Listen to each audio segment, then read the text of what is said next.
Actually, I know I met additional government agent Mr. Parthivan, who was there at the time until May 15. He came with doctors also. I met him and I asked the data. So government sent several tons of rice and parapu and dal and other flour, wheat flour to through the ICRC ship and another big ship. But the LTT has a section called Tamil Administrative Service.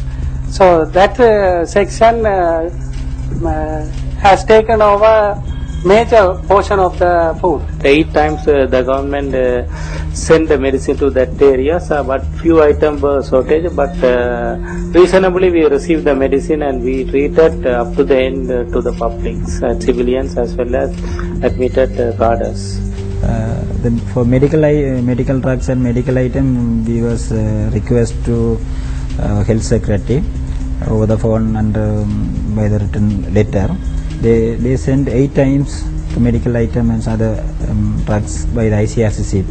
May 8 also we received a lot of medical items. That is enough for this those time. 2009 ஆண்டுக்குரிய மருந்துகளில் கணிசமான மருந்துகளை நாங்கள் முன்கூட்டிய 2008 எடுத்து விட்டோம். அடுத்த ஆண்டுக்குரிய முதல் காலாண்டுக்குரிய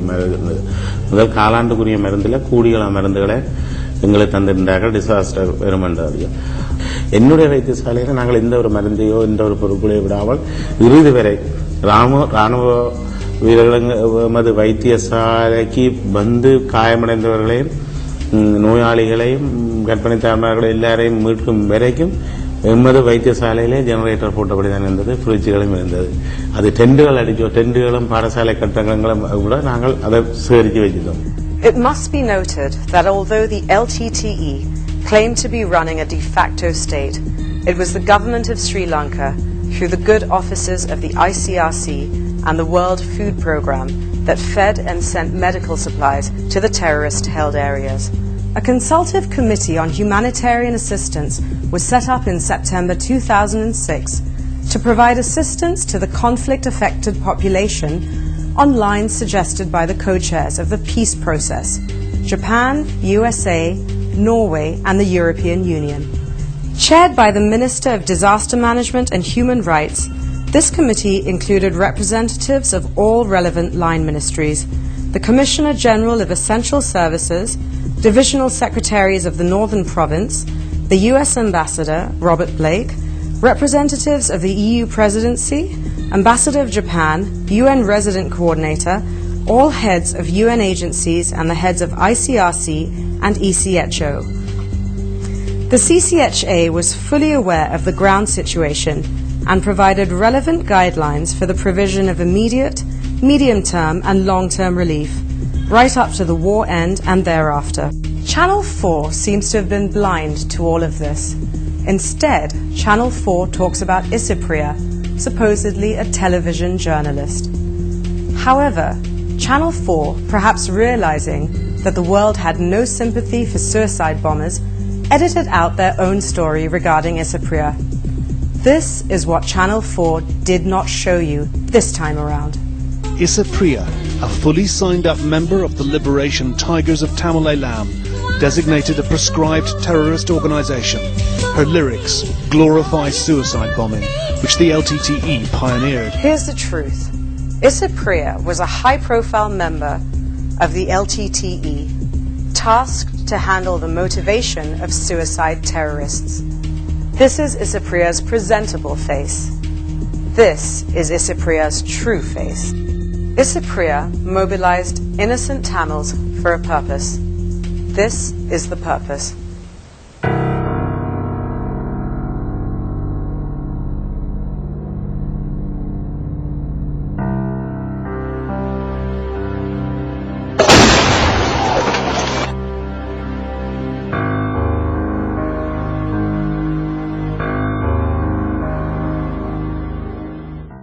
Most countries fighting terrorism adopt a standard military procedure of searching for hidden weapons, suicide jackets and documents.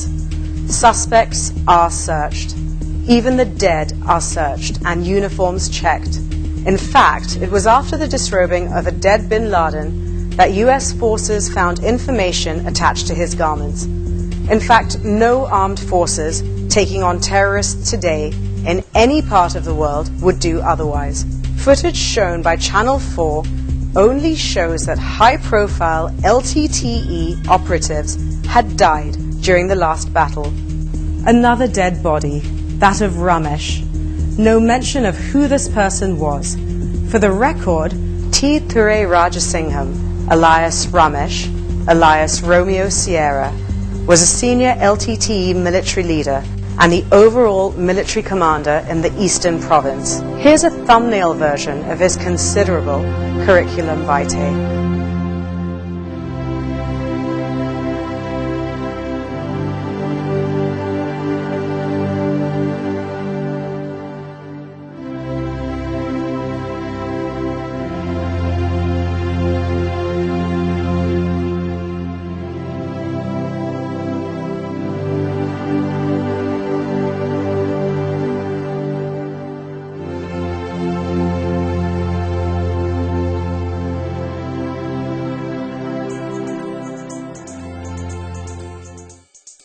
Just as Channel 4 ignored this terrorist's ruthlessness, Channel 4 underplayed the brutality of the LTTE.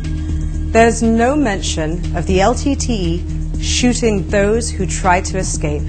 It was not a war without witnesses. The doctors saw. January 2009, people and ourselves, most of the doctors were frustrated, and but we are frustrated what was happening there, and myself I asked a lot of LTT second rank leaders, especially Politavan like that, to release the people, because LTT held the people forcefully. People want to move out from the LTT held areas to the government controlled areas, but they refused. He said they wanted to keep the people. They tried to exploit that condition to bring the international attention to Sri Lanka, and sometimes they might have hoped for international interference. So they forcefully held the people, and when sometimes people want to cross the from the LTT controlled area to government controlled area, when they try to cross that, people tried. Actually, people has taken the risk to cross that lagoon to escape from the LTT held area. These people started to fire people. They said they are the protectors of Tamils, but at last they have started to fire, and they killed a lot of civilians. I saw that. The civilians here were witness to all this. கிளிநொச்சியில் 84ஆம் ஆண்டுலேருந்து கிளிநொச்சியில் குடியிருக்கிறேன். இந்த கிளிநொச்சியில் இப்போ இந்த யுத்த காலங்கள் முழு காலமும் இங்கே தான் நான் சேவிச்சு கொண்டிருக்கிறேன். இங்கே நாங்கள் பலதரப்பட்ட செய்திகள் எல்லாம் நேர கண்ணால பார்த்தது செய்தது எல்லாம் எங்களிடம் நிறைய இருக்கு. ஆனால் இப்ப யுத்தம் முடிஞ்சு இப்ப ஏதோ நாங்கள் ஒரு சுமூகமான சூழல்ல வாழ்ந்து கொண்டிருக்கிறோம். முயற்சி செய்ய நான் கண்ணால பார்த்தேன். மக்கள் தப்புறதுக்கு பல வழிகள்ல முண்டி அடிச்சு முயற்சி செய்தாங்க. முண்டி அடிக்கிறதுண்டா 1 மணிக்கு வந்து அந்த பண்டால ஏறி ஓடுறதுக்கு சனம் பெறும். அந்த நேரம் எல்லாம் சுடுவாங்க. சுட்டு அதுல செத்தவங்க எத்தனையோ பேர் செத்தவங்க இருக்காங்க. ஒரு நாள் நான் பார்த்தேன் கடற்கரையில, மாத்தளன் கடற்கரையில பிள்ளையார் கோயிலுக்கு நேரா பின்னால ஒரு பெரிய ஒரு இளந்தாரு 2 பேர் சுட்டு கடலால மோதுது. அவன் மீது ரத்தம் கடலுக்குள்ளால போகுது. சுட்டு போட்டாங்க. என்னன்னா அவன் கடலால தப்பி போக முற்பட்டான்னு சொல்லி. இப்படி மற்றது ஒரு இளைஞர் ஒரு அம்மாவை அடிச்சு கை முறிஞ்சது. அந்த அம்மாவுக்கு அடிச்சு போட்டு அந்த மாத்திரன் தப்புறத்துக்கு தான் முயற்சி செய்தாங்க. ஒழிய வேற ஒன்றும் செய்ய இல்லை சனம் தப்புறத்துக்கு. அதே நேரம் தப்பி போறதுக்கு முற்பட்ட 3 பேருக்கு மரண தண்டனை கொடுத்ததாங்க. மாத்திரன் கடைசி கட்டத்துல வாகனத்துல ஏத்தி அவர்களை முட்டை அடிச்சு அப்படி அந்த குறிப்பிட்ட எல்லைக்குள்ள சுத்தி காட்டி மக்களுக்கு முன்னால காட்டி மரண தண்டனை கொடுத்தவங்க. அவங்க என்ன செய்த குற்றம்? தப்பி தங்களோட உயிரை தப்பி வெளியில போறதுக்கு முற்பட்டாங்க. வெளியில தப்பி போறதுக்கு முற்பட்டது மரண தண்டனை கொடுத்தது. அந்த நேரம் அனௌன்ஸ் பண்ண